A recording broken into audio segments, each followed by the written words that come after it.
Welcome. Let me see. I got all kinds of new bells and whistles. Do you guys hear music? Can you hear it? Can you hear it? Hang tight while I get everything dialed in with the new studio. We'll get there. Tell me if you guys hear music. Here, I'll put music in the definitely here. There we go. Sound good. Do I sound good? Can you hear the music? Yes, no. No, there was music in the beginning, but it's not. The music now. That is so weird. I know that AM Wake Up. There is. Okay, just say AM Wake Up has the same problem. You can't hear it either. Okay. So, welcome to Trailer Park Pundit. I'm playing around with the new studio today, as I told you I would. And we're waiting on Craig Pasta Jardula from AM Wake Up and the Congo Couch. He's got a few things he's got to take care of. As you know, he just came off the air. So, kind of loud. Oh, now you can't even hear it. So, yes, last night I learned a whole new studio. As I've been telling you guys, I have learned OBS, Streamlabs, Restream.io, and now StreamYards on top of Livestream Studios. So today's going to be my first show engineering with my first guest. And Pasta had too much coffee this morning. Kate, I think I did too. So yes, I'm back on coffee for those that are paying attention. I quit coffee for about a year, and these morning shows and just being as busy as I've been, I needed a little extra pick-me-up. So sadly, I'm back on coffee. But if you're going to drink coffee, drink the best. And that's Joey's coffee, right? So welcome. Hey, chat. I see you. Anthony, welcome. Amber. Hey, kids. Kate. Malicious Manners. Hey, everyone. Can you hear it? Yeah. Can you guys hear me good and clear? Some of these studios, they're like men. If I could just put them all together, I'd have the perfect studio, right? Because some of them I can do great sound, editing on. Some I can't. This studio doesn't give you much in the way of sound options, so I'm hoping that we're good. Yeah. Thanks. The learning curve. Yeah, it's a learning curve, but I'll get there. Hey, Cold Fusion. Jilly Love is my hero today, my unsung hero, and I will tell you all about how Jilly has helped me out. Hey, Barbara. Good morning, Barbara. Leslie. Hey, Leslie. Yeah, we're kind of dragging our feet for a few minutes to wait for Mr. Pasta to get here. I think he had to help take care of Mom for a second. So you hear me fine. Thank you, Natalie. So I think what we'll do is we'll just get started, and whenever Pasta shows up. We got plenty to talk about. I brought plenty of stuff to talk about with Pasta that they covered a little bit of on AM Wake Up this morning. Of course, we've got railroad workers getting ready to strike, which of course I always support strikes, but boy, it's going to hurt us, and they know it's going to hurt us. And yeah, Natalie, yeah, good morning. Let's see. I got framed in shots, which is kind of cool. How you guys like my wood paneling? I wish I had real wood paneling in my house. I have that fake, like if you put tape on it and pull it up, it rips the whole wall off. That's what I'm used to. So sticking with the trailer park theme. Okay, let's kill this background music. How do I do that? Oh, there we go. Let's see if I can bring up my slide deck. I got to share screen. Oh, always share with audio, right? Number 2, sharing screen. There we go. Yay, that was so easy. It's much easier than my other studio where I am the one physically making the transitions like that. So, good morning. Fair use. Everything I talk about is fair use. Speculation warnings. I just go down the rabbit hole, show you what I've seen, and I expect you to go do your research and come up with your own conclusions about anything and everything that I talk about. And fair use, I'm not trying to rip anybody off. I'm just trying to commentate on what I see out there. Oh, let's see what else. Welcome to the Trailer Park. Trailer Park Pundit. This is my PayPal QR. I know a lot of you are so over PayPal or GoFundMe or any of these other fundraising mechanisms, but sadly, it's how we're pigeonholed right now.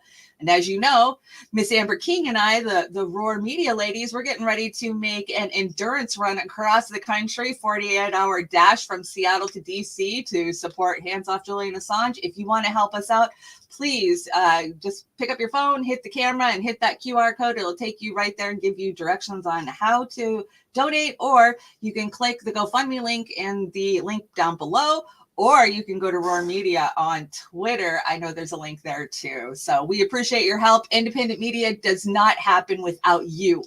100%. I mean, we can sit here and engineer and talk all we want, but without you guys sending us the story leads, telling us what you want to hear about, and supporting us and sharing the links and hitting that like button, none of us, none of us would get very far. So 100% it's you guys all the way. We appreciate you more than any of us can say.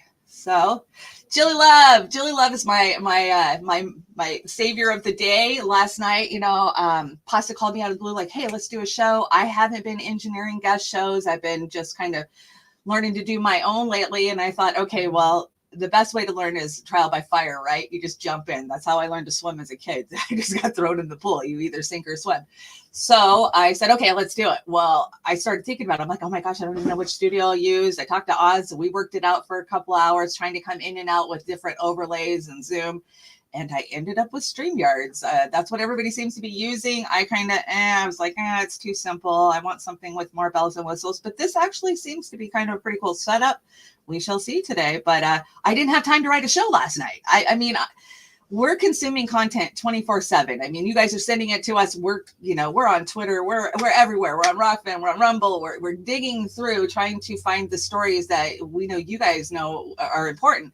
And Jilly Love is an amazing mod for so many channels. She's so even-handed, so diplomatic, and an amazing producer. She is constantly producing segments for us by sending us, clips. Hey, this is good. We should talk about that. So thank you. Shout out to Jilly Love, who produced today's show. Well, most of it anyway. So thank you, Jilly. And if you want to help out producing shows, please just DM me on Twitter. Send me whatever link you think I should look into, or that, you would like to see somebody talk about. We're always looking. Oh, hey there, chat. You guys are doing great. Let me see. Can I add? I can see the chat from in here. Okay, cool. Let's see who else has joined us. Marby Dog. Hey, welcome. Free Assange. Abso-freaking-lutely. I know I saw a few more come in here. Shelly, welcome, Shelly. Coming on over from the AM Wake Up. We love it when the AM Wake Up crowd stops by. I got my fam cup this morning, because we're all fam here. I drink a little bit of coffee and making sure I ain't got no messages from our guests. Okay, well, I guess we can just start the show. We'll just start talking. I mean, they talked about a lot of this morning, so we'll kind of get through the mundane real fast. That way we can pick Pasta's brains about things that we want. Okay, so, breaking news. Don Lemon just got a new gig first thing in the morning. CNN has a new morning show. Don Lemon and Caitlin Collins and Poppy Harlow to anchor it. Debuts October, November. They'll let you know. So there you go. You can grab a total stranger by the crotch and, you just get a morning show. That's how this shit works. If you don't know what I'm talking about, go look it up. Don Lemon has a gropey problem. Yeah, Lemon in the morning. Yeah, that's what they're going to call it. Lemon in the morning. No, I don't know what they're going to call it, but that's funny, right? I just saw that drop. We always make fun of Don Lemon. They think they're so special, and they are so special. Oh, okay. Let's talk about Mr. Pillow. Let's talk about it. Let me get over to my deck where I can actually see what I'm talking about. And puke warning. This is a total puke warning because this is a Sammy Cedar. I know, Oz, you love him, and then, of course, you got his wonderful sidekick there. So they had to talk some shit about Mike Lindell and, being stopped and raided at Hardee's for his phone by the very diplomatic FBI. Now, let's see if I have as many problems with the slide deck on this studio as I do with the other one. We'll try. Ladies and gentlemen, it caused me great sadness to report that. Oh, no, that's not the Ken Starr thing. I'm talking about Mike Lindell. Can't even go to Hardee's anymore. What is the going on authoritarianism in this country where you can't enjoy a meal at tell us, Hardee's? Emma. a thick burger. You're trying to. I want you, as you watch this, to think about how demented you have to be to believe that the reason why the FBI is confiscating Mike Lindell's phone is because the Biden administration is afraid of the power of Mike Lindell and Mike Lindell voting. I mean, over the past couple of months, we don't even play them anymore. Videos of him talking about how he had a conference here or a conference there that he put on, and nobody knew about it because of the mass suppression, as opposed to like, oh my God, he's dude, making that shit up, people don't isn't want to he? go to you. First of all, they don't want to watch your conferences because you're a lunatic. Maybe. And two, now none of them want to go to your conferences because you won't let them go to the bathroom during it. Is that the truth? Are we He supposed won't to let believe anybody that? break for lunch or anything like this. Like he's manic. He's on a manic episode. But Yeah. But the idea that the regime is mad at Mike Lindell for voting for Donald Trump. I mean, if the regime had the ability to pay somebody to vote for somebody and announce it publicly, they would pay for Mike Lindell to vote for Donald Trump and announce it. But here is Mike Lindell reporting on his first experience with a search warrant. Today, the FBI, you're going to hear this, and you're probably already hearing it in the news. The FBI came after me and took my phone. They surrounded me at a Hardee's and took my phone that I run all my business, everything with. They could have just, what we've done is weaponize the FBI. It's disgusting. I don't have a computer. Everything I do have that phone, everything was on there. And they told me not to tell anybody. Here's an order don't tell anybody. Okay, I will. Okay. So let me do this. Here we go. So yeah, okay. How dare them make up this false information about the regime, right? And suppression's not real. This guy's crazy to say that it should suppress. Now, don't get me freaking wrong. I've never been a Trump supporter, and I've never cared for the My Pillow guy. But for Sammy and Emma to be saying that all of this shit is just made up and in his head. So yeah, a little puke warning for you first thing in the morning. Oz, I brought that one especially for you because, you know, there's a 1,000 different people talking about this morning, probably 10,000 actually. I could have brought anybody's clips, but Sam Cedar and Emma, they just encompass the you know, shit lib left, and that's who we wanted to hear from. Yeah, FBI rates 50 of Trump's associates. Yeah, we've heard 30, we've heard 40, we've heard 50. And then on the left, they're saying, oh, they're making this shit up because they're trying to say that the FBI has been weaponized. The FBI weaponized? No, we would never think that. So that brings me to my next report that just happened to back this up. And I want to say, I think this one came from Jilly. Ladies and gentlemen, Get to the next. Yeah, I have the same problem as the other one. I have to click it twice. Anyways, so this is Robert, is it Gouvier Esquire? He's an attorney, and I really like his show. Of course, I found him by watching Fair and Balanced. If you guys are not sub to Fair and Balanced, please go sub to Farron Franzak. She's doing an amazing job of uniting with the law tubers. And you know what? I find a ton of information from the law tubers. I enjoy the analysis, the legal analysis that we get from a lot of them. So let's hear about how the FBI has been weaponized. James Comer is on the oversight committee, and he's somebody who says that, you know, a lot of what we're hearing from the Biden administration and a lot of the changes that we've seen have been done to protect the Biden crime family. Two things Joe Biden did on the first day he took off. Number one, he stopped members of Congress from having access to suspicious activity report. Interesting. Number two, why? He hired Nicholas McQuaid to be the head of the FBI criminal division. McQuaid, who we've learned is a law partner of Chris Clark, who is Hunter Biden's attorney. So two things he did on the first day in office, in my opinion, were done solely to block Republican investigations of his son, who was being investigated by the FBI. Now we know the FBI has been involved in a cover-up. So Joe Biden hires a lawyer to run a division at the FBI. That lawyer is a partner with Hunter Biden's lawyer, who represents Hunter Biden. Isn't this just beautiful? Yeah, isn't this just beautiful? Give me a sec. Let me figure out how to get back here. Okay, here we go. Yeah, I see some chats here that, yeah, hasn't the FBI always been weaponized? Absolutely always been weaponized. Are we shocked that the head of the crime division of the FBI is law partners with Hunter Biden's legal team? I'm not shocked. Why would anybody be shocked by that? I think that's just the way it has been for a long time with these 3-letter agencies, and the way that it's going to continue. Let's see. I'll hide that. Julie Love, what do you want? You guys be nice in there. Come on. Our rulers have no consequences. No, they absolutely don't, right? And I want to talk about that more as we go through some of the clips that I brought today, because we're seeing a lot of the GOP and Republicans say how once they take power, right, they're going to grill everybody. They're going to be investigating. They're going to be seizing phones, and they're going to be doing committee hearings too, right?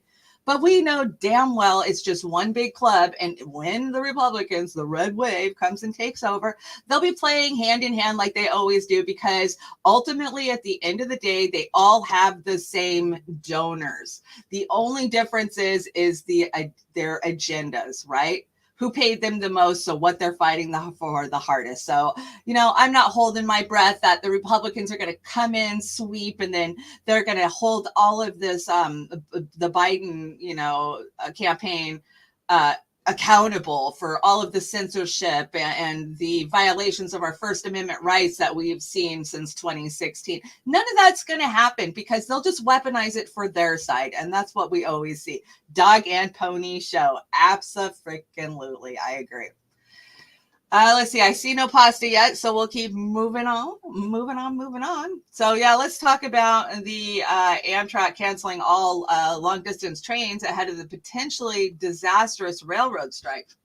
Now, I live in the Northwest, and yeah, we have rail up here, and rail brings a lot, some freight in, and there is some passenger trains that move up and down the West Coast. I've taken Amtrak a couple of times. Who can afford Amtrak anymore, though? Have you looked at taking Amtrak lately? You've got to be rich in order to take a train ride. It's a luxury, is really what it has become since probably the 80s, 70s or 80s. And so we don't do a lot of traveling on the West Coast via train. I know the East Coast is different, because there's, it's the fastest way to move from state to state up and down the Eastern Seaboard.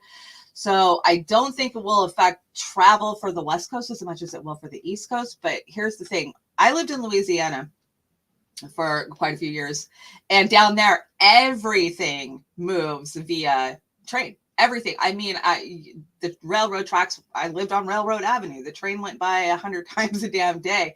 It seems like it's much different in, say, the South and the East than it is for the West.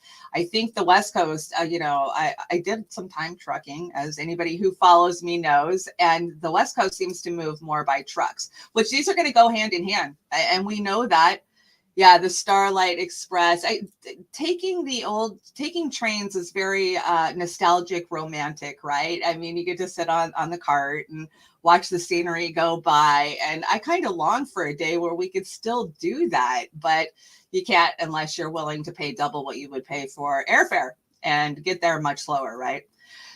So supporting railroad workers, Bernie Sanders blocks proposal which would avoid rail strike. So Bernie blocked a Republican effort to require railroad employees and companies to accept recommendations on a nonpartisan panel in order to avoid a strike, which, if it goes through, will impact millions of Americans. Of course, it's going to impact millions of Americans.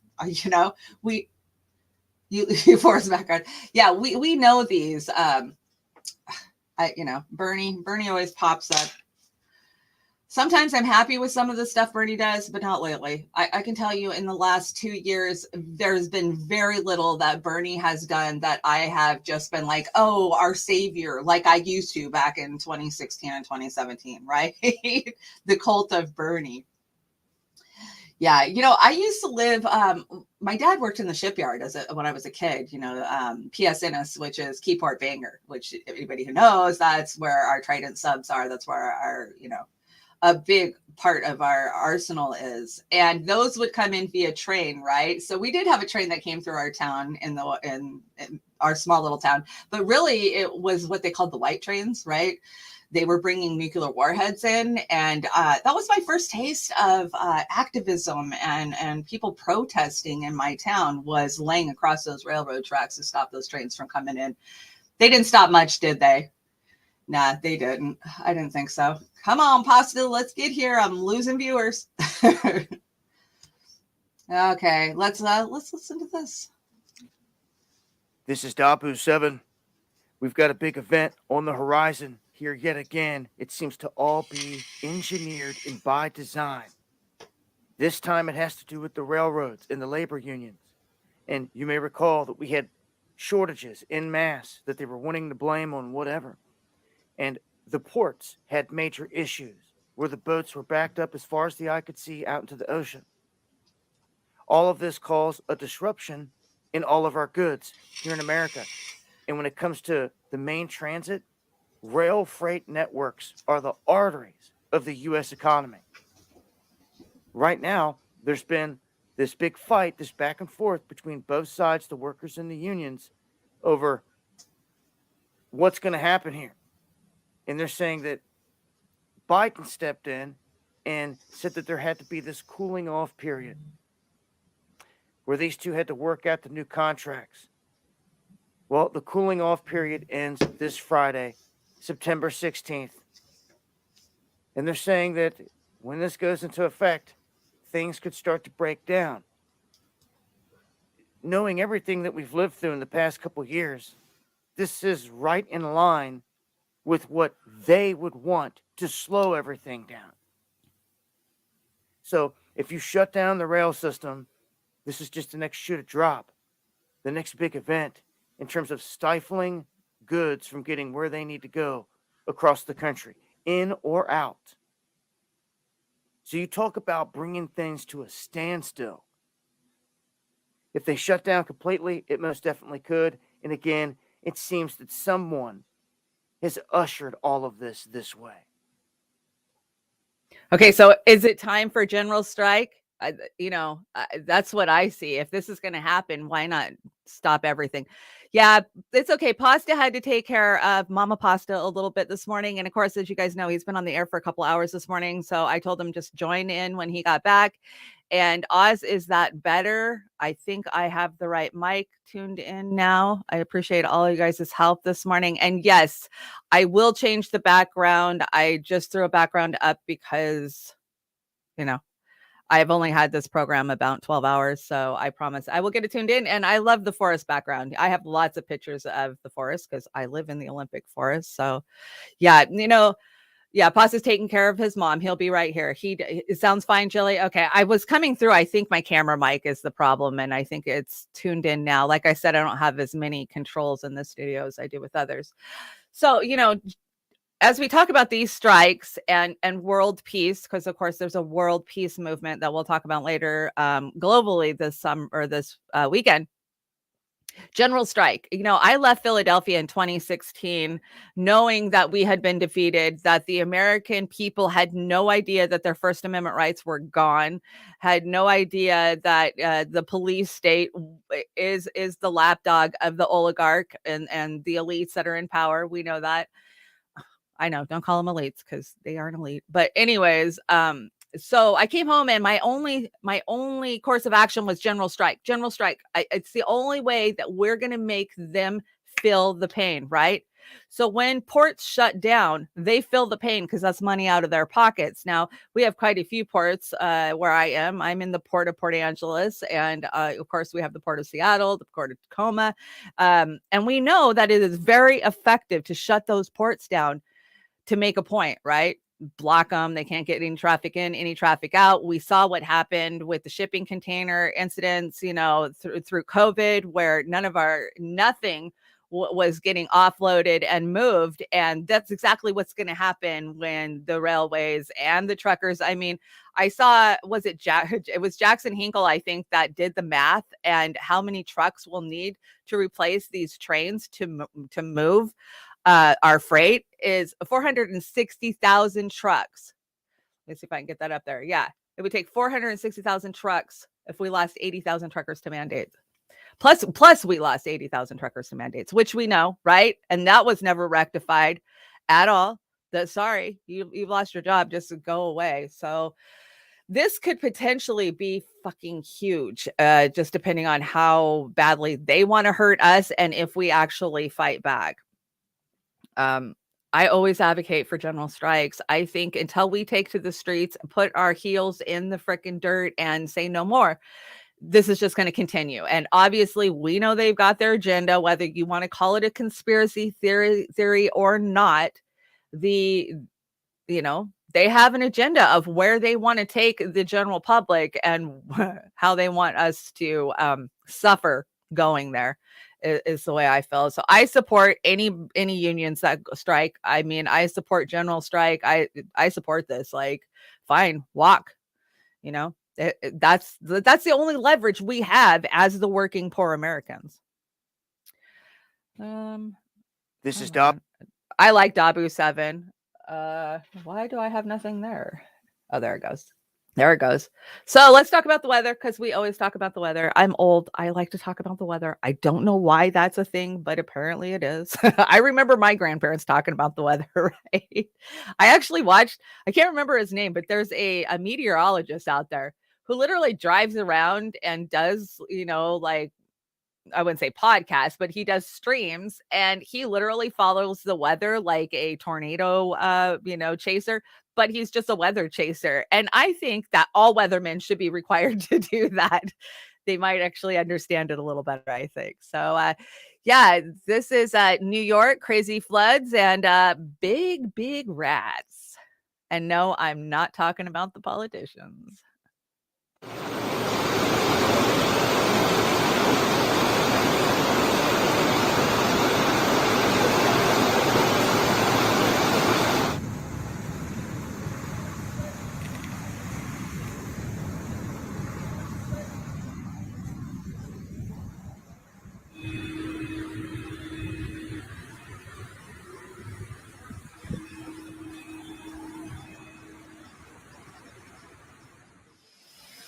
The U.S. continues to suffer from extreme rainfall. A severe storm hit New York on Tuesday, September 13th.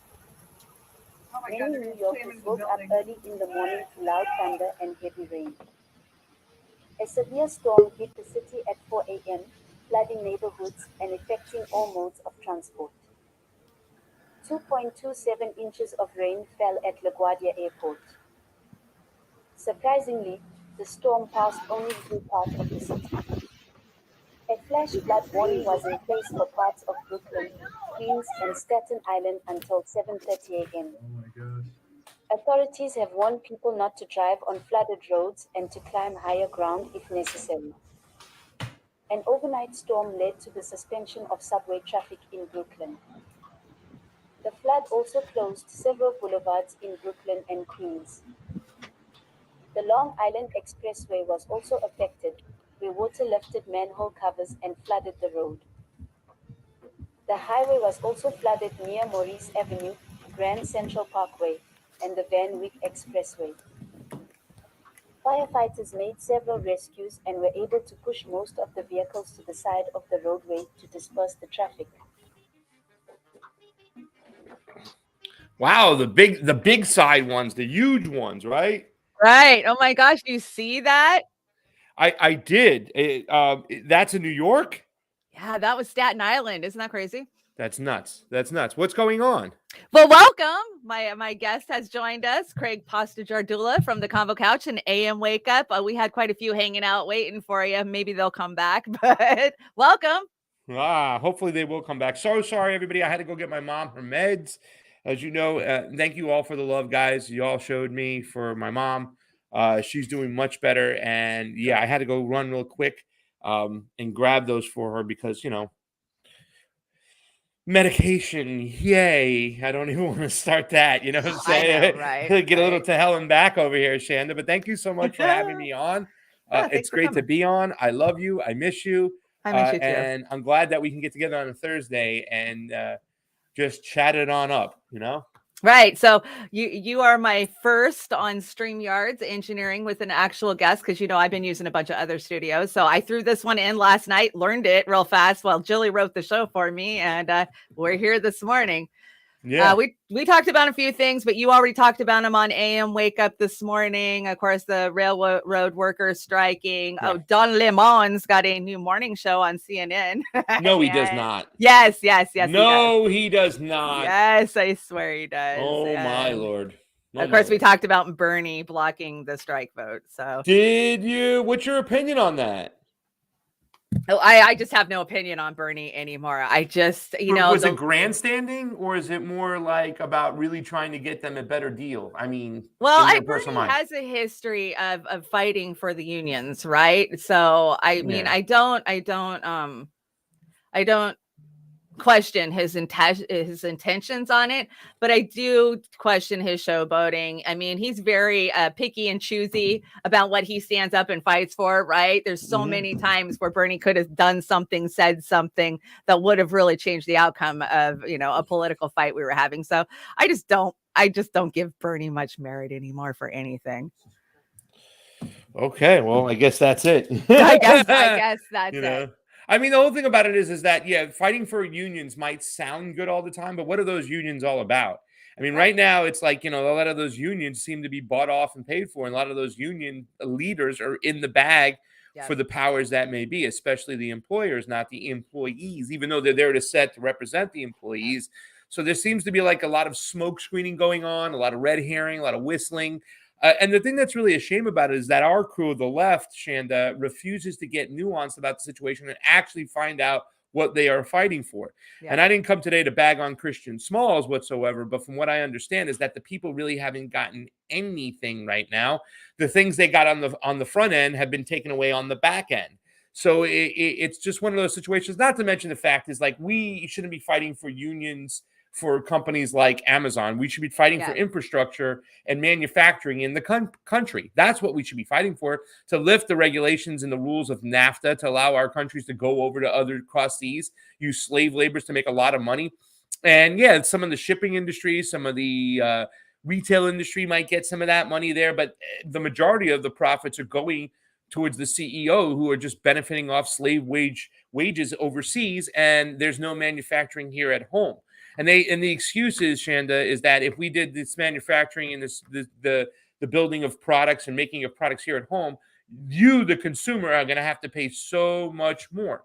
But, we'll have a lot more money because a lot of those jobs will be out there. It's different when your economy, the majority of your economy, is making money in factories, making 5 times as much rather than working in fast food restaurants, working for shit labor, shit wages, excuse me.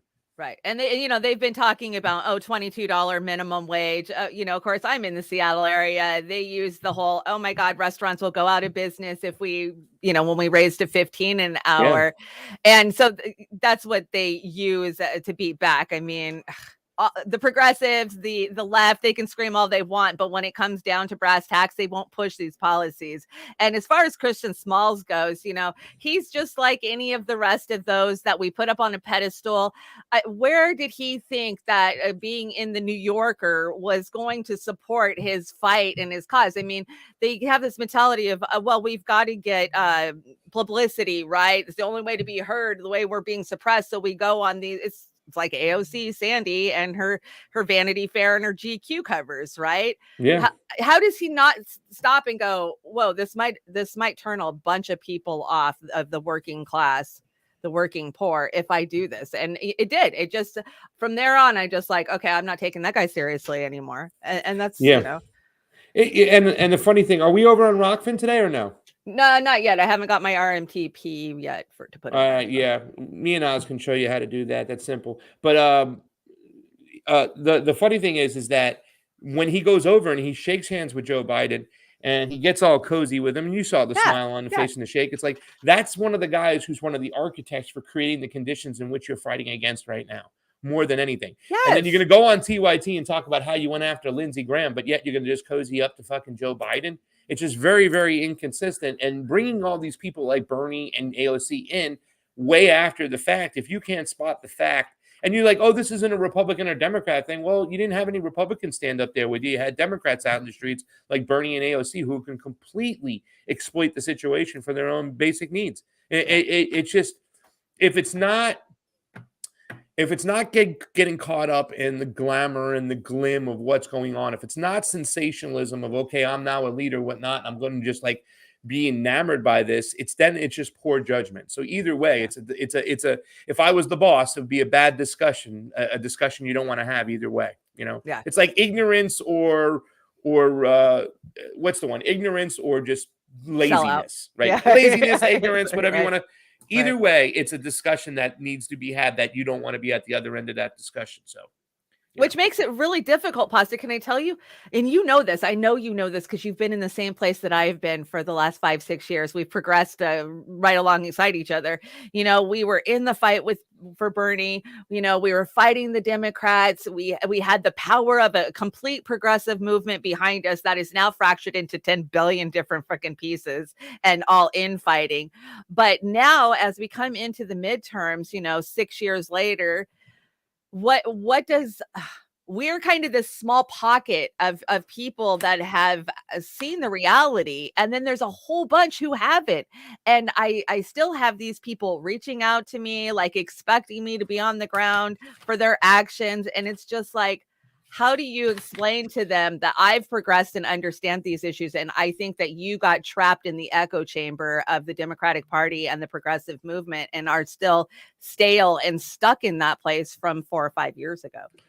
That's the thing. It's like, listen, and you just think about the mental, the mental psyop of what's actually going on, right? Yeah. Like people with we can't say that. People who got the boop boop, you know what I'm saying? Like those people, once they did it, they're committed to it. So think about talking to these people about these things. They probably don't want to hear it. They want to move away from it because they've already ingested it into their body. Well, it's very similar to the progressives who kind of already thrust it off on this way, where they thought we have to mitigate damage no matter what. And we have to fight against the GOP until we can get our bearings and to get back and then take over the Democratic Party. Well, they already set sail. And instead of stopping and just mitigating damage and turning back in and fixing your own party, which you intended to be to do in the first place, now you're just set up on this. It's Republican. I'm fighting against them. It's team sports no matter what. And you think you're actually the virtuous one over here when you're sitting there and you're standing behind pedophiles, globalists, murderers, warmongers that are in your own house.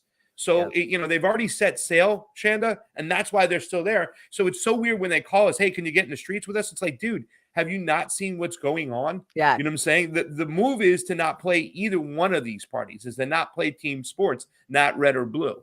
And forming your own party, that's its own thing. It's another mess in its own. Which you and I have been through, and it's not going to happen. Yeah, I mean, to form your own party nowadays. So, I mean, what are the two options? Well, the only two really other options I've saw were to go into the other two parties that have the infrastructure, that either the Green Party or the Libertarian Party, and try to make something of that.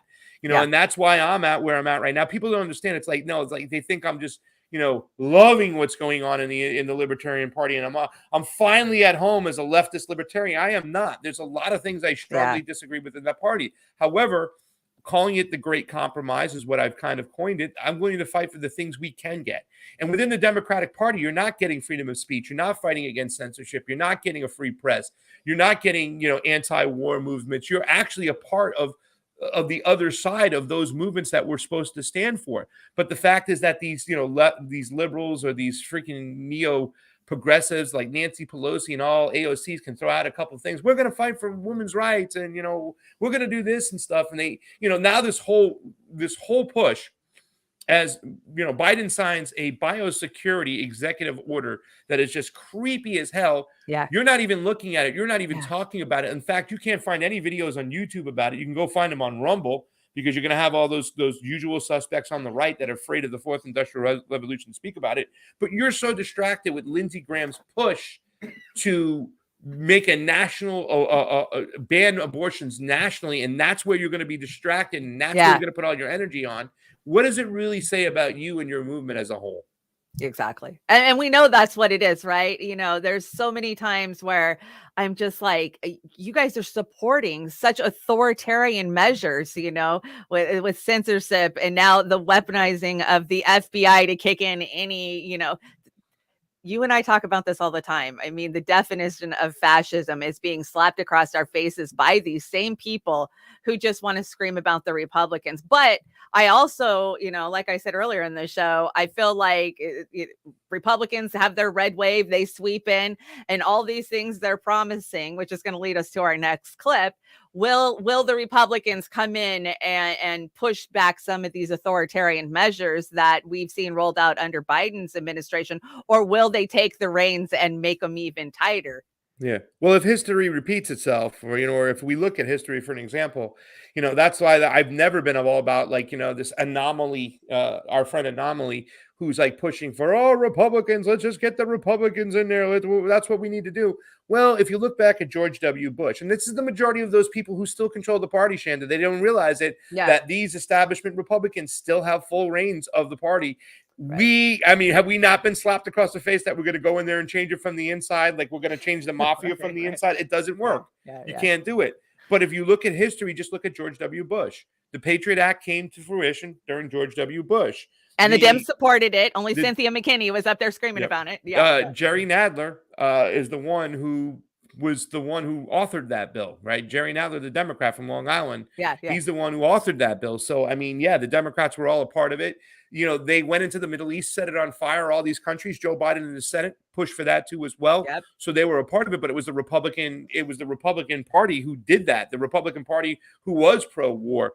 And then when it comes to elections, the Help America Vote Act, that was George Bush as well, which we have mandated now computers. So if history tells you anything, it's not going to be a stop or a push against authoritarianism. It's just going to be different authoritarianism.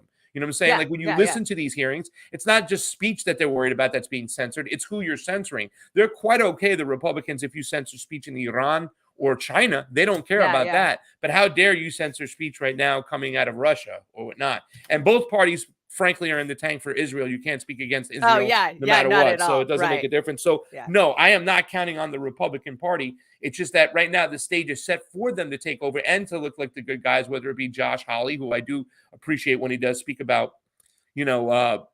censorship. When it comes to Rand Paul, who's still a Republican, he's in the Republican Party, even though he's a libertarian. He's not in the Libertarian Party, who will speak out against Dr. Fauci. But so many of them, the Republican Party, were cool. They were fine when they had the boop boop rollouts.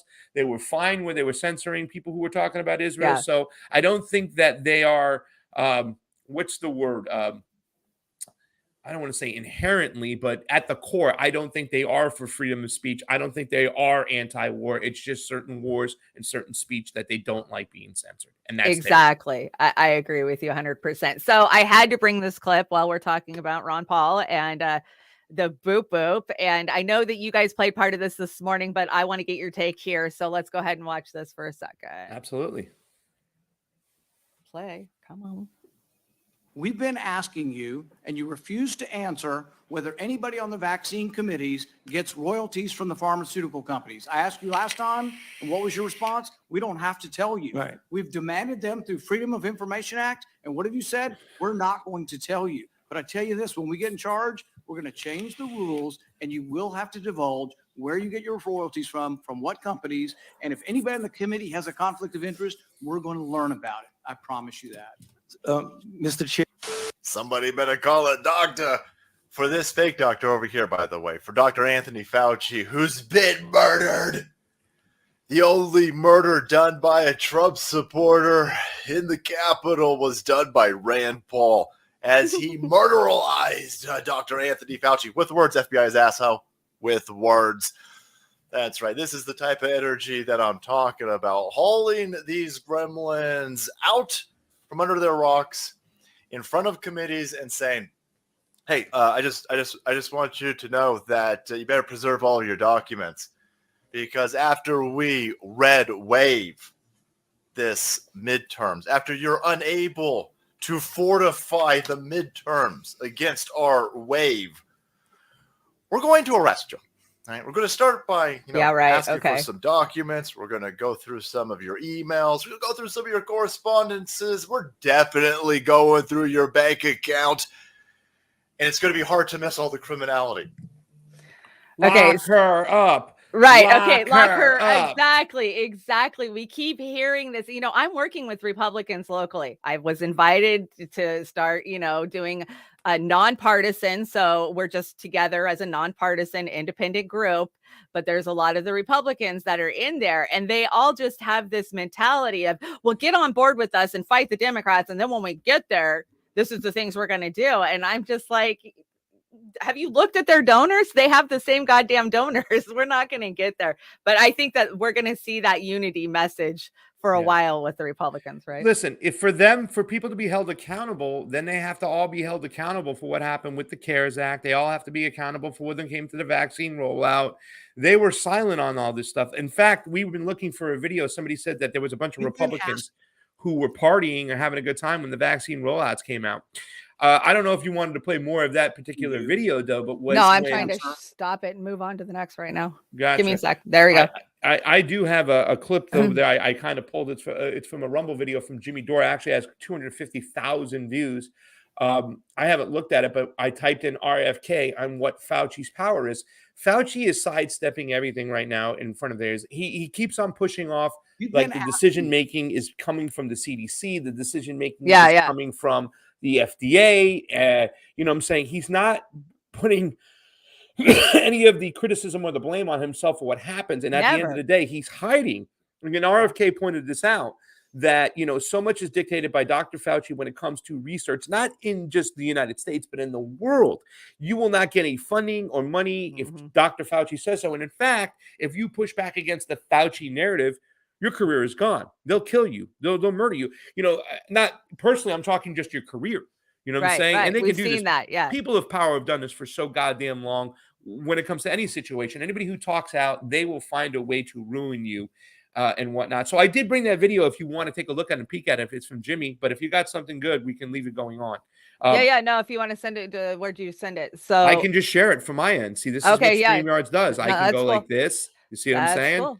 Boom. Now watch this. Oh, nice. Very good. Yeah. By the way, everybody, go and like this goddamn channel. This is you're in the show. Everyone can hear you. Yeah, we're actually up under Trailer Park Pundit on YouTube and Beauty and the Boomer. So hello to all the channels. And then next time I'll be up on Do you see my window down below over there? Yes, and I'm adding it right now. There you go. Now I can go here. I can go boom. And I can go boom.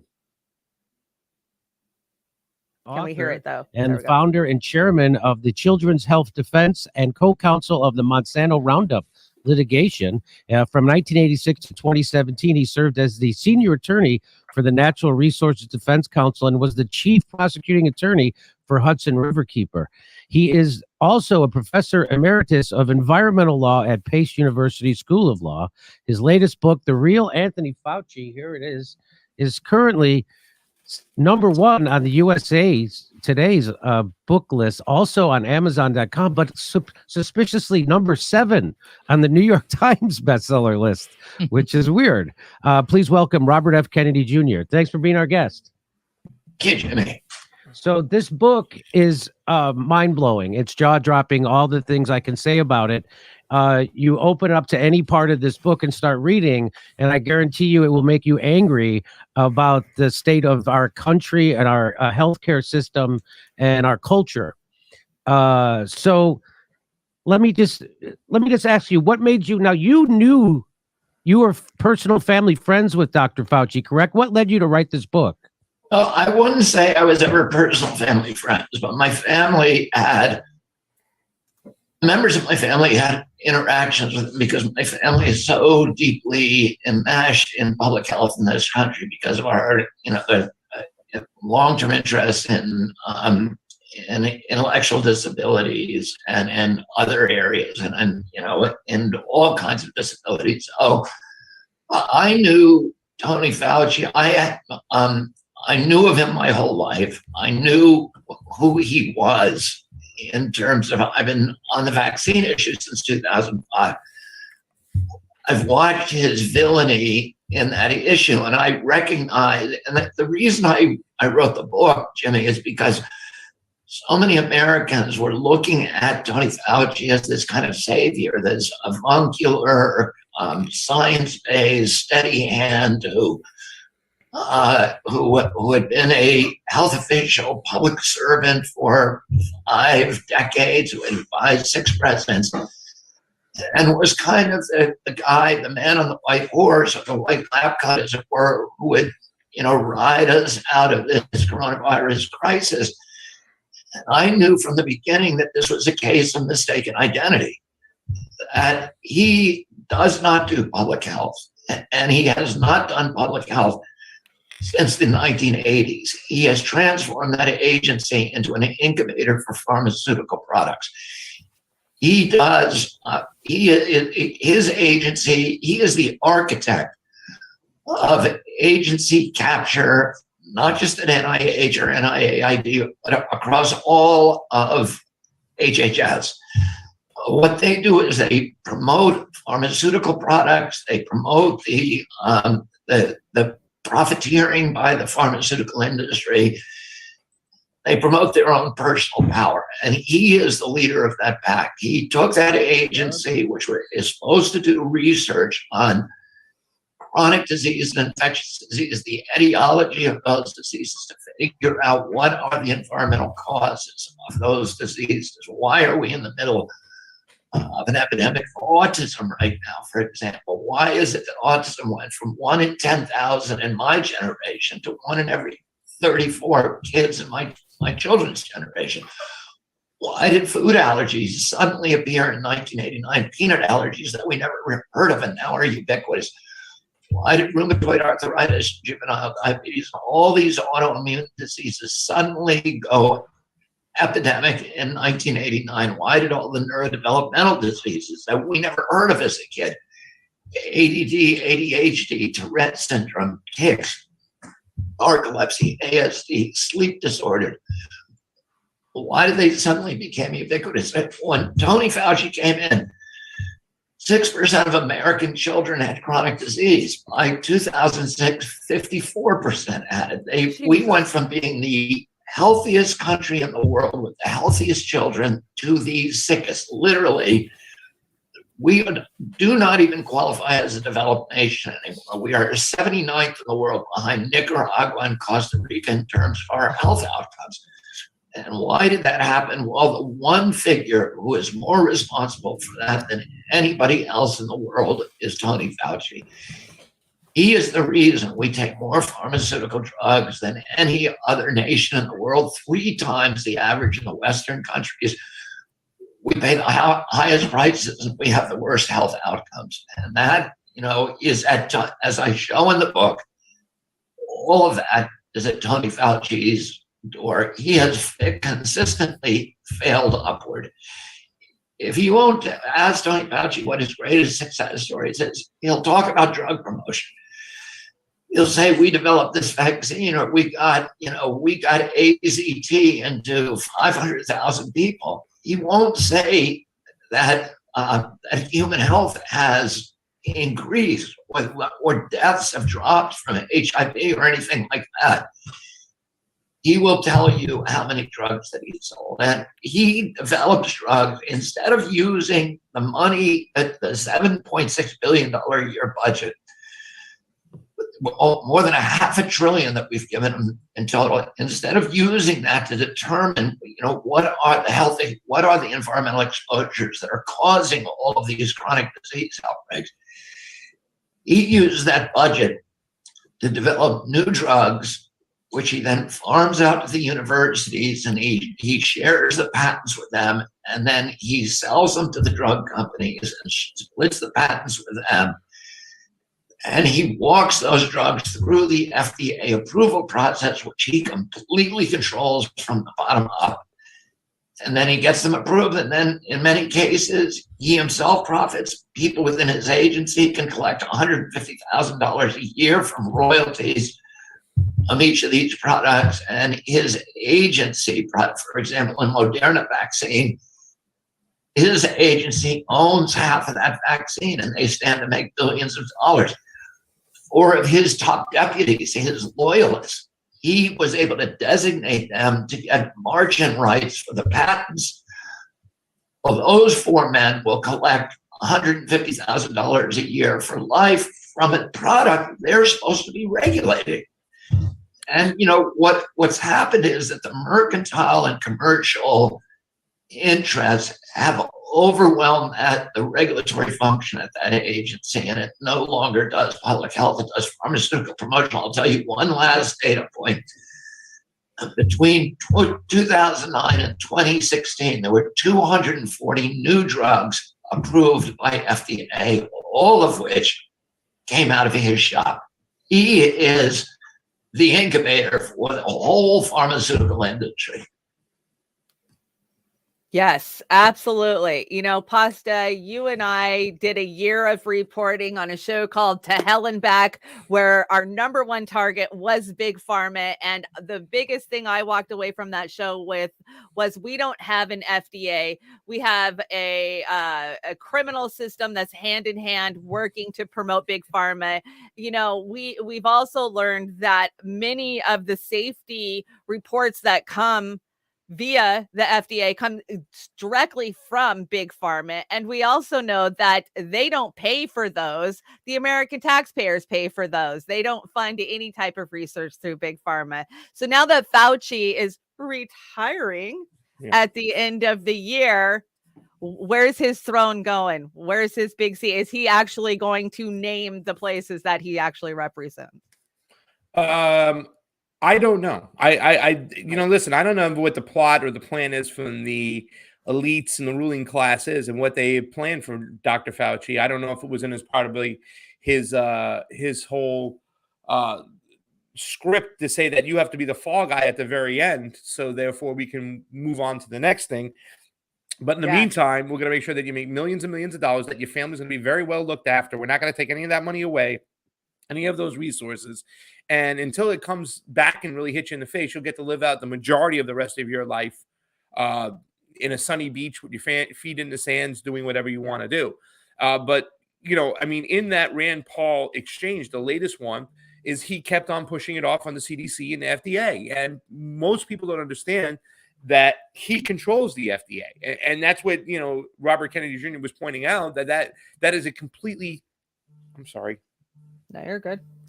Completely hairball from the cats. I was gonna say it was cat hair, wasn't it? It's cat hair. Freaking! Right, I got them two female calicos that are Aww. crazy running around here. They're awesome. They're beautiful creatures. But it's totally captured agencies in which he has the final say so. That was only part of that video. And when you go into the rest of the video, you also understand that around the world, around the globe, when it comes to getting money for research, right? Yeah. Anthony Fauci is also the final say. Yep. So now you have the fact that it's a captured agency, that you control the money that goes there, and then the fact that you will stand to make a ton of money when it comes to the Moderna vaccine. You're just leaving part of the picture out. I do think that Rand Paul did a good job of baby stepping it and making it easy for the public to understand. However, this is just so much deeper and so much more information that goes out there. The only problem is that Fauci will never, ever put himself in a position, let's say with a guy like Dr. McCullough, Dr. Malone, Dr. Cole, where somebody can have some serious pushback. Like I said, he won't even let Kim Iverson interview him. And I'm not to take anything away from Kim Iverson. I'm a friend of Kim. I love her. I think she's brilliant. But she's not a fucking doctor. You know what I'm saying? Yeah. And this guy won't even go and face somebody who's not even a doctor, in which he can probably bullshit his way out of any question that was given to him. Yeah, no, I absolutely agree. And I agreed with your sentiments this morning about that. If he actually had toe to toe with another doctor who could smack him with the lingo. But here's the thing. Fauci's 81? He'll never be held accountable for anything that he has ever done in his life, going all the way back to AZT and the 70s and 80s. And now with, what we've seen over the last 3 years, he will never be held accountable. I don't think. I mean, odds are he'll just fade off into the sunset and live his life till he's gone, right? Well, he'll be held accountable after he dies. Yeah, he'll be the fall man after he dies. It'll be that evil Fauci. Look what he did to all of us, but he'll be dead for 10 years before that happens. I absolutely agree. So let's switch it up a little bit and talk about immigration. Oh, I know what tweet you're getting. No, I didn't bring a tweet. I brought a couple of clips because there's been a couple of busloads of migrants that have showed up in a few strange places in the last 24 hours. And let's check it out. This is the first one. I want to say this one. There we go. Oh, sorry. Share. There you go. I'm trying. You got to stop screen share that one, and I'll just exit out of there. Boom.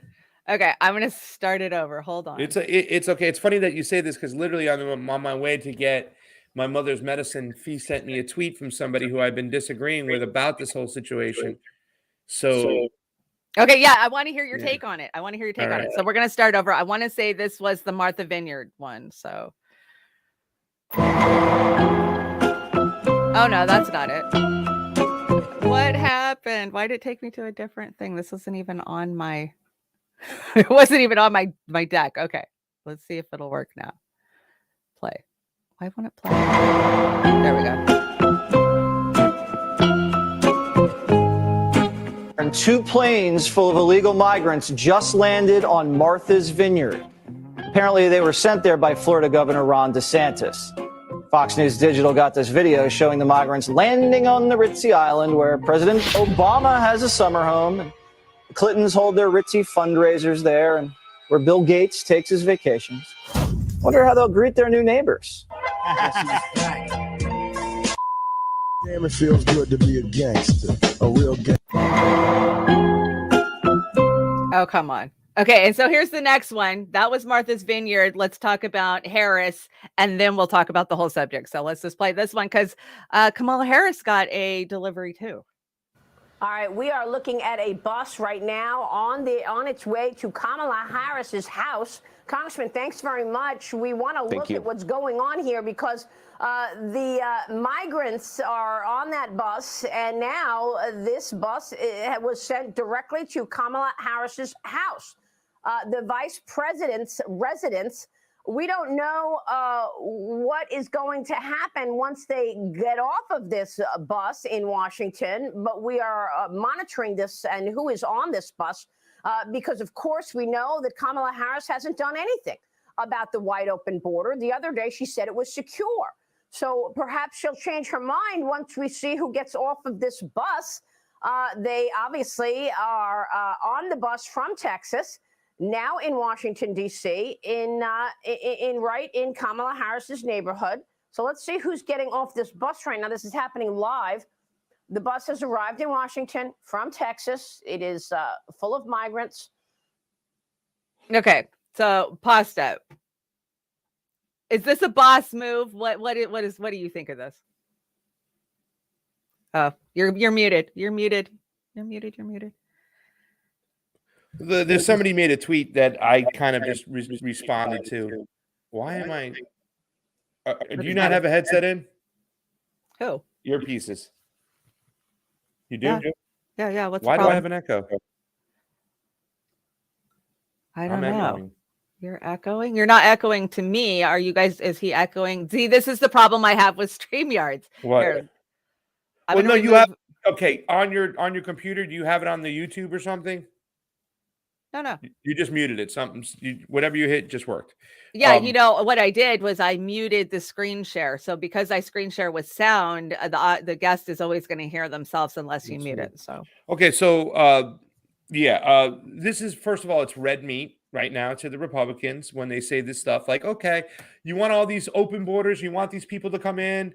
Well, we're going to take them to your town. Well, first of all, most of the people end up in the major metropolitan cities anyways, because that's where most of the work is at anyways. It's not like they end up in small towns anyways. I mean, there might be a small group or amount of people who do that. And, who's going to make off that money off that labor anyways, right? Who's going to exploit that labor? And we're not talking about that. So it is just red meat to get everybody fired up. Yep. And then they had this talk about why don't we send them home? That's the other choice. Carrie Lake said the other day, she's like, why is DeSantis sending them here and there? I would be sending them home, which whichever way you look at it, whether it be column A, column B, we still avoid talking about the real point. And I kind of say this every single time. And then people will say, well, that's not the point. Everybody knows that. No, nobody knows that. Why are people coming here in the first place? Why are they migrating here? Because we have 81 bases in the global south, and talking about on our hemisphere in Latin America, in which those troops are enacted at any time to work for the big corporations and the military industrial complex and the empire. The plan is to keep these places, these countries, Very unstable. Why? There's two things you can do when you keep them very unstable. Number one, you can extract all their resources for penny on the dollar. I talk about why I didn't eat bananas for years when I wasn't a vegan, because what goes on and how that the UFC, the United Fruit Company, pretty much had the United States government throw out the existing government so they can control that resource and make tons of money, right? And that's one of the reasons why they do that. They keep these countries very unstable. And now they're just stealing all their resources for Americans to pay cheap dollars and for individuals, not the whole country, just individuals from the corporations to make money.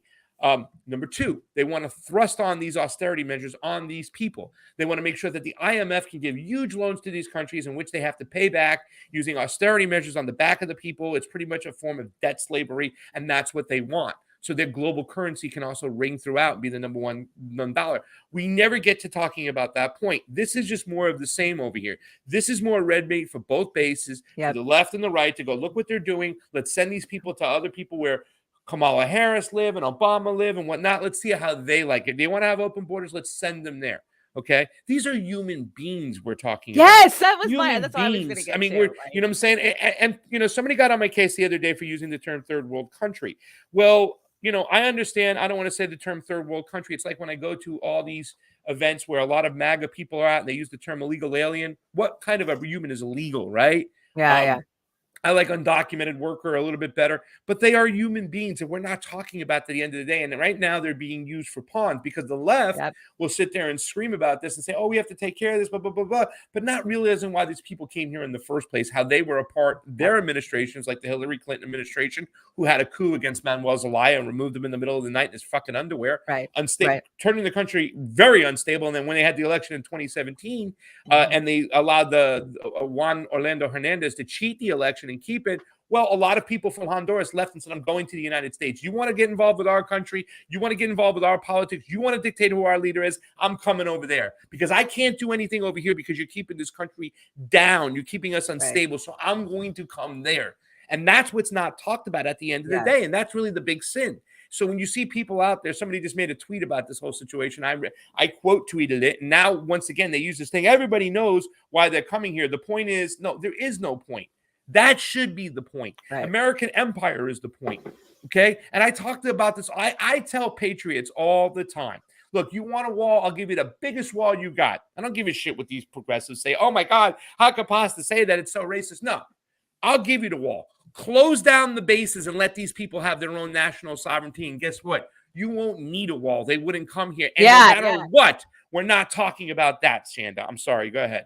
No, I feel like, this is the equivalent of a flaming bag of dog shit on a doorstep, right? And that's these human beings are being used as that, weaponized, like, and exactly for strife. And Pasta, I enjoy talking to you so much, especially about the global South, because I know nobody knows better than you and Fee being on the ground, moving from, country to country, getting the information firsthand, seeing it for yourself. And, I've been down to the border for border protests, not so much to support a wall or not a wall, but to find out what the hell was actually happening at our border. And when you know the power that the Border Patrol has down there to just indiscriminately kill who they freaking want, even if it means shooting through the fucking fence, that's what I came away with. Like, we have a major problem at the border, and it's not the migrants trying to come across, it's the authoritarianism that's being allowed and subcontracted, like you said, to so many of those companies that are down there. But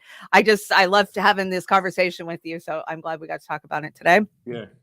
And now I want to talk about the thing that I actually brought you here for. Let me see if I can get it added back up. There we go. So everybody saw this. I saw this moving around our spaces multiple times. Jackson Hinkle, MAGA communism is trending on Twitter. Well, he's the one who just made that other tweet too, by the way, which I'm going back and forth now. It's like ridiculous. Okay, so do me a favor, because I'm having a hard time following this. I really don't do the whole banter that goes on with that's not Donald Trump, though. You know that, right? Right. I do know that. But I've seen you. I saw you stop by Jason Burmis the other day, and I've seen you in a couple of different spaces. explain this to me like I am just a dumbass layman, because I really don't I mean, I'm working across the aisle with Republicans right now in an independent way, which is I thought what we wanted to hear. And constantly they call me a communist, they call me a socialist, they call me a Marxist. I wish they'd That's what they figure out. do. That's what Right. they do. That's what they do. And That's I'm what they used do. to it because I'm used to being in that Yeah. space, and I snicker at them and tell them how stupid they are to be supporting authoritarianism. But please explain this to me. Okay, so the first tweet was MAGA and Marxism are making a bond together, and that's really what's scaring the ruling class and blah blah blah. And this is something that's huge, and that's what's happening. Well, first of all, the tweet is inaccurate itself. It's not happening. It's never happening. You know, I also, in addition, going down to the global south, I'm a very unusual cat. I go down and I stand with Sandinistas in you know, and I break bread with Sandinistas in the global south, and I listen to their stories, and I listen to the other people in the country who don't like the Sandinistas as well. You know, there goes the echo again. Okay, here, hold on. Let me. Yeah. There. Is that better? That's much better. Okay.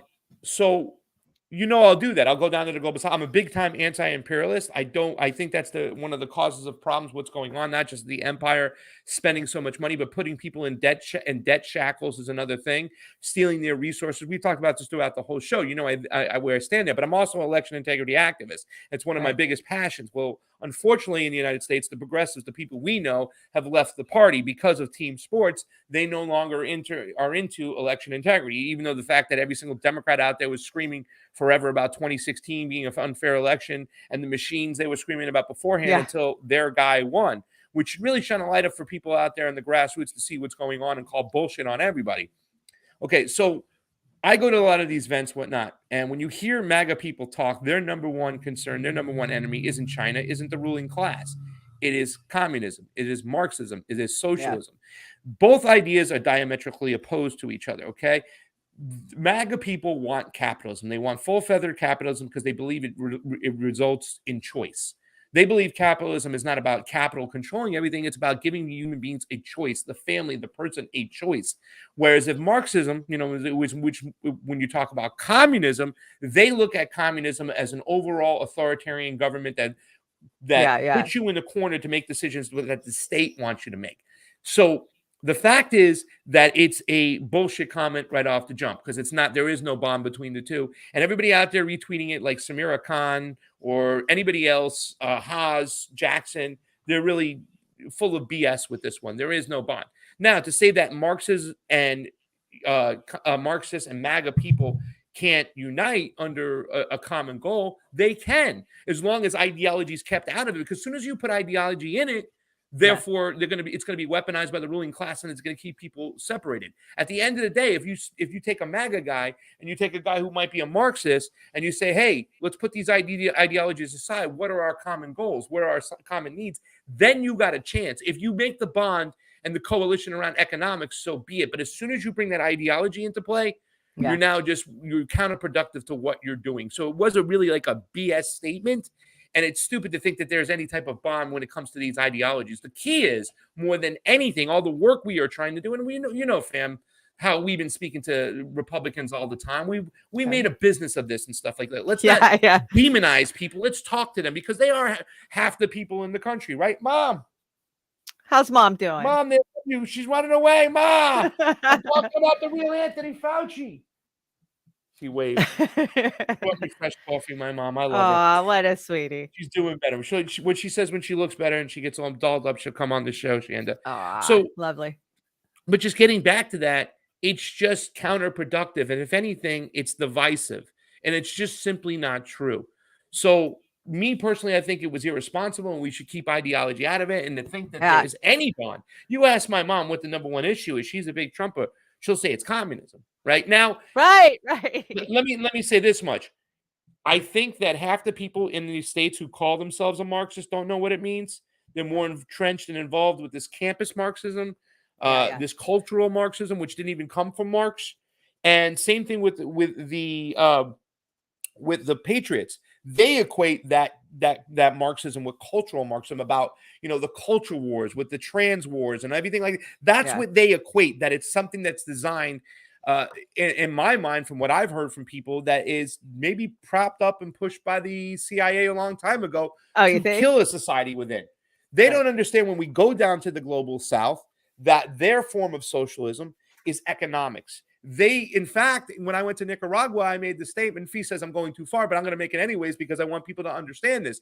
I said, these people are so socially conservative. They're like Trumpers who speak Spanish. They don't believe in gay marriage. They are very, very religious. They're not going to legalize marijuana. They don't believe in abortion at all, and you can't even talk to them about the transition. That's not everybody in Nicaragua, but that's just mostly the general population. Their form of socialism is using their tax dollars and the federal government to come in and do the things that are necessary, like infrastructure and education and whatnot. Yeah. So that's what this whole comment was about. It was kind of stupid. It was something edgy in my mind to kind of get clicks. And I don't want to take anything away from Jackson Hinkle. Right. I don't hate Jackson Hinkle. I don't agree with him right now. In the last couple comments, I felt compelled to go out there and say no. Just like the last comment from the last subject we're talking about, people are arguing, well, what should we do? Should we take them to Martha Vineyards or should we send them back? That isn't the argument. The argument is, why are they here in the first place? No matter what, you have to always talk about that. And people don't know that, and they don't realize it, or they don't admit it. I talk to my mom about it all the time, and she still has a hard time kind of grasping that fact to say that the reason why a lot of these migrants are coming here is because of our intervention. But that is the God honest truth. And that is something that we need to look at more than anything. And like I said, I'll give you patriots the wall you want. Close down the bases, and they won't even need a reason to come here. Yeah. And the thing too, that the left movement now in the global south is captured by globalists. That was said by Jackson's little buddy, his partner Haas. That's just completely naive. If you go down there and you speak to the people and you see what's going on, first of all, a lot of people in the global south don't like communism at all. They don't like any type of Marxist at all. That's just the way they are down there. Fiorella talks about her parents all the time. They don't want any form of communism whatsoever. Yeah. You know what I'm saying? So what the people have done is they've chosen their own leaders with much more free and fair, transparent election systems than we have.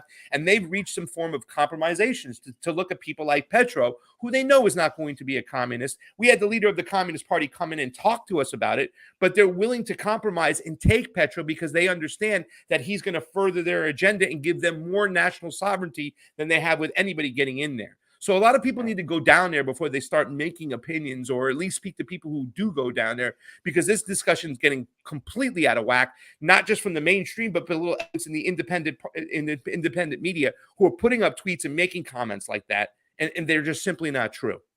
Yeah, I agree with you 100% about the ideology. Working with Republicans, I'm literally going to step out of this stream and go straight into a meeting with Republican organizers after this. And I kind of get this. You're right. They definitely want to pull us over to talk about the trans issues, trans movement. They have this weird assumption that just because I agree with them on a few things, I'm agreeing with them on everything.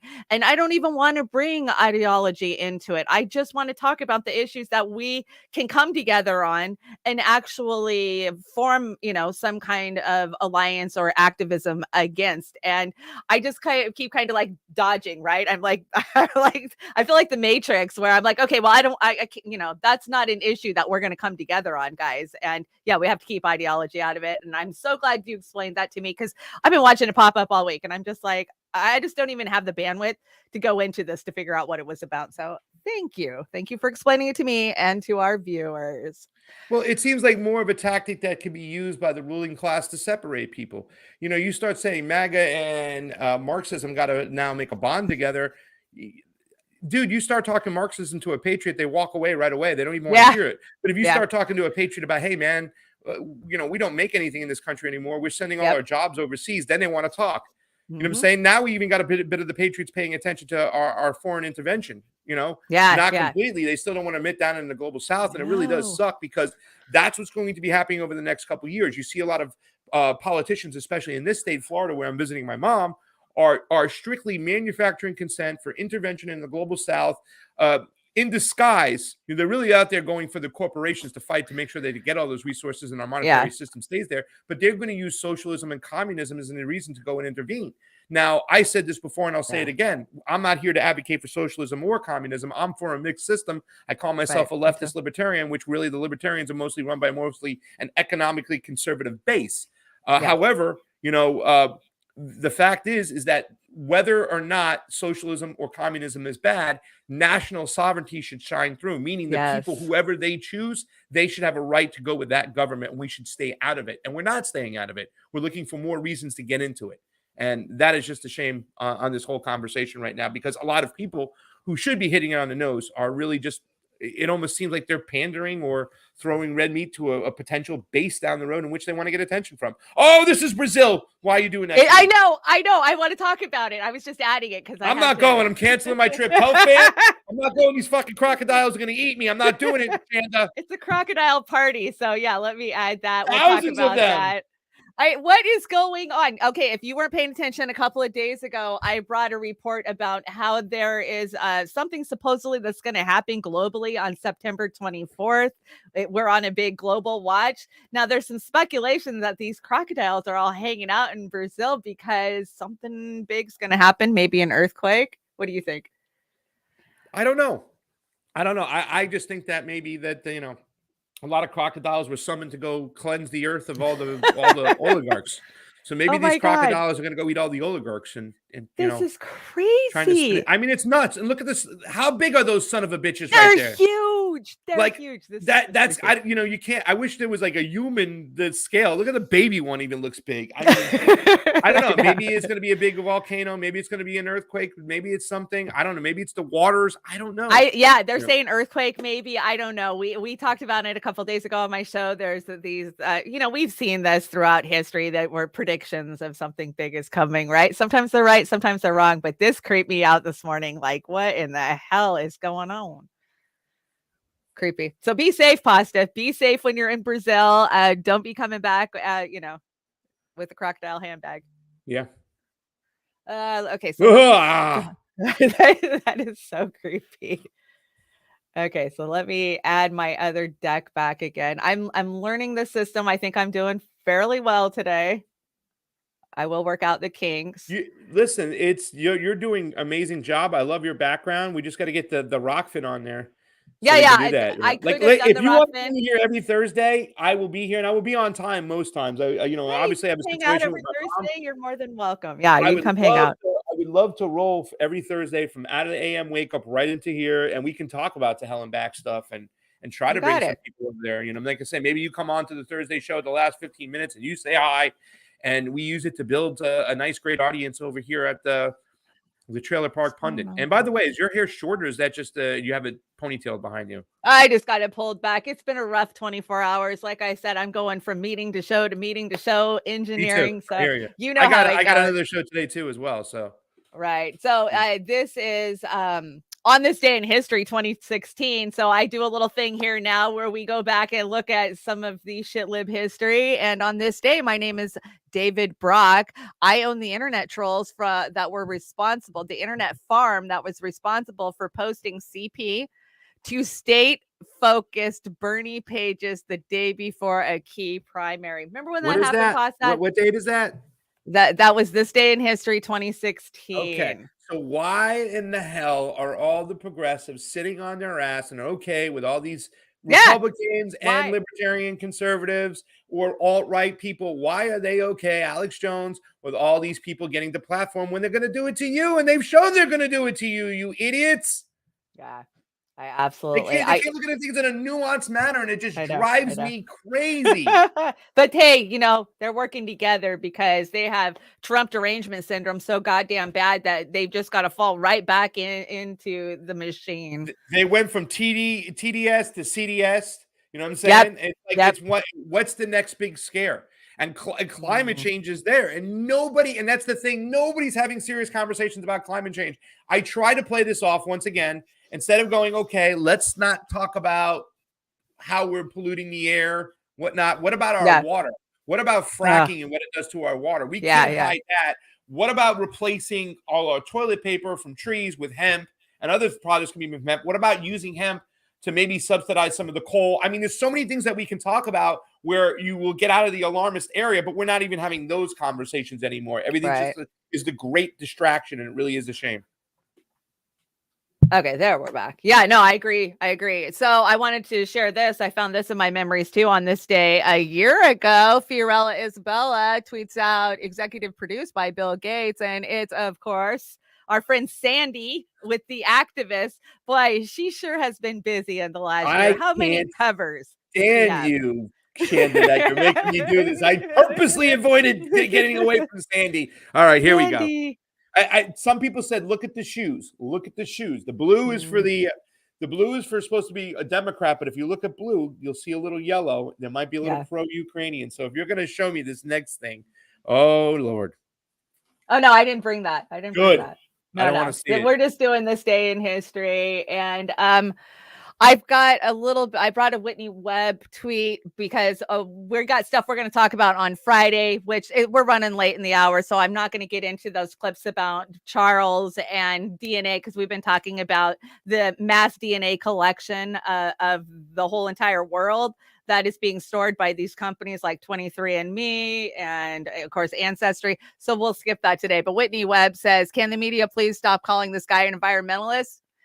He's a Malthusian masquerading as an environmentalist, and he is not the only one. Prince William calls for population control in developing worlds. The Prince of Wales has called for a greater population control in developing worlds and hails the success of family planning services. What do you think of the number one globalist in the world as an environmentalist? Oh, please. It's just so stupid.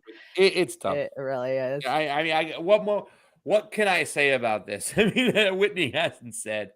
Ridiculous. It really is. Yeah, it is. And so, yeah, you guys join me on Friday. I'm going to do an afternoon, evening, early. I don't know.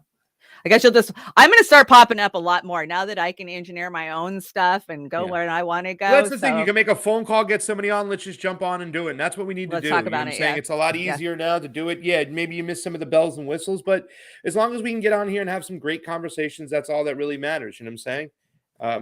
Yeah, I absolutely agree. And we, this audience will continue to grow, but we need to get on Rockfin and Rumble. Frig these, and not even Rumble. Rockfin is my channel. I love it in my free speech platform. You know what I'm saying? YouTube is just like, you got to watch what you say and how you say it. And I know. Censorship's going to come. We're on list. You're on that list already, guys. So, but yeah. Oh, here we go. You're talking about that list.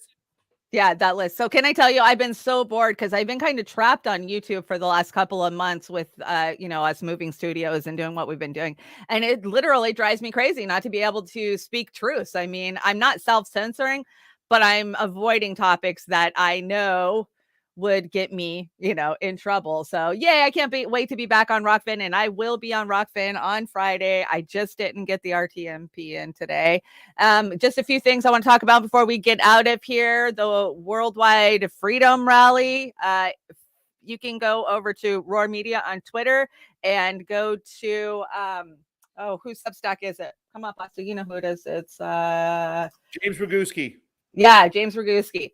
His Substack has breakdown for every continent, wherever you're at. There's probably one close to you. These are just a few that I grabbed. Brazil, Finland, Australia, Canada. It only works when we unite, right? So definitely check that out if you're willing to get out in the streets. And I actually have 2 more meetings this afternoon, and one of them is Hands Off Assange with, of course, our friend, comrade Misty Putin. We're doing the organizing for, visual and boots on the ground for October 8th. If you could please help support, donate your time, turn out. You can go check that out over on Comrade Misty Putin's Twitter feed. And there is my PayPal if you'd like to help us pay for the pause. To get this, Amber and I are going to leave Seattle at 11:30 Friday night. We're going to land in DC first thing in the morning. We're going to get out in the streets with the rally at the same time that the Women's March is happening, right? And then maybe sleep for a few hours, get on a plane, and come back home. So yeah, we're going to do an endurance run across the country and back. Do it. Do it. We are. I'm going to miss you because I'm supposed to be talking. I'm supposed to be getting back on October 4th to the States from Brazil. into Vegas on October 5th. The Bank Sisters are supposed to be in studio in Vegas with me and Steve Yay. on Wake Up. And then October 8th, while you guys are doing that, I am supposed to talk about crypto money and the government and how it's implemented. And I'm going to tell the story about how Julian Assange had to use Bitcoin when he got first taken down. So That's right. That's right. Yeah. No, that's so important. I was like, I could fly to Vegas and see Pasta for a lot cheaper, but I really wanted, I was like, you know what? He's sitting in a prison in Belmar, so I can just suck it up and run my ass across the country and back. Right. So Yeah. next time I'm coming to see you, though, the next event, we're going to be in Vegas. I can tell you. I got to come see you, sweetheart. I miss you. I love you. And we'll see I each miss other you too. soon. Yeah. Is it just you and Amber? Yeah. It's just me and Amber. You of guys are course, awesome. of That's when I met you guys, right? When we did the whole DC thing. Damn. Yeah. We'll do it soon. Yes. We We'll will do it miss soon. you, but, Yeah. you know, You got to always come the on one of future. these trips next year to Cuba, Venezuela, or I don't know where else the third places we're going to next I'd year. love to. But next year on the list is definitely Cuba and Venezuela. So, you know, you and Amber should jump along with us and come to see these elections and have a good time with us, because there's a lot of other great reporting there, a lot of Afro-Indigenous people in some of these areas like Colombia, Nicaragua, and all these other spots. So it'd be just great to come out there and hang with us. Yeah, I would love to. We would love to. So thank you so much for joining me. It sounds like we're going to make this maybe a weekly thing. You'll just stop in I on want to do it. Thursdays and If we'll you'll chat. have me, I'll come. I'll always have you. One of these days, we're going to bring back To Hell and Back. I think that was a really important show. Well, we really did deep dives into Big We should Pharma. do Hell and and- Back segments on Thursday on the Oh, let's show, do it. and that's what Okay. we really should do. And I'll stay the whole time with you if we do like a Hell and Back segment, as well as tie it into what's going on. I think it's what we were kind of morphing to, anyways, Yeah. because so much going on with Big Pharma. I thought you were such a valuable source, Shanda, that I had to do a show with you, because if you can explain the history of these drug companies, and we even went back to the opium wars, but if you Yes. understand what these drug companies are doing, especially to people like Shanda and how she's a survivor, like really, you went to hell and back. I have a lot of people like that in my life. Then we can really get a grasp on what Big Pharma's trying to do to us now, because it's just a little bit of history repeated. That's it. Right. And they're weaponizing other classifications of drugs. So antidepressants, benzoids. I mean, we're really finding out how addictive and terrible these drugs are. And I would love to do a deep dive in that. I think possibly, you locked up there for a second. So yeah, I will let you get out of here. I'm going to shout out my audience real fast. Thank you guys so much for joining us. To everybody, Rob, Pat, Catalytic Centaur, Aspen Falling, Natalie, Barbara Bottleson, Jilly Love, thank you. Jilly Love, thank you so much for producing the show today. Anthony, we appreciate all of you guys. Independent media does not happen without you, because that's what we're here for, right? It is. Love you So guys. we'll go out with my typical America Is song. Let's see if I can get it brought up. I love this. And I'll talk to you guys later. America is, America is, America is, America is, America is the home of the hypocrite. America is the home of the hypocrite. America is the home of the hypocrite. American dreams full of it.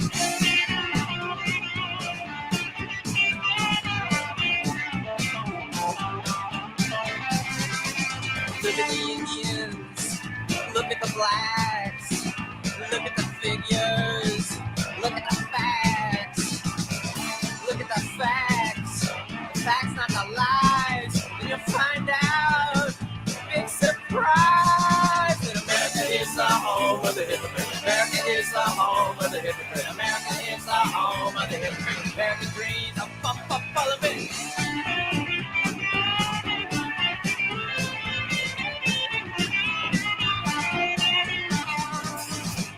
Indians, check out the blacks, and you check out the figures, and you check out the facts.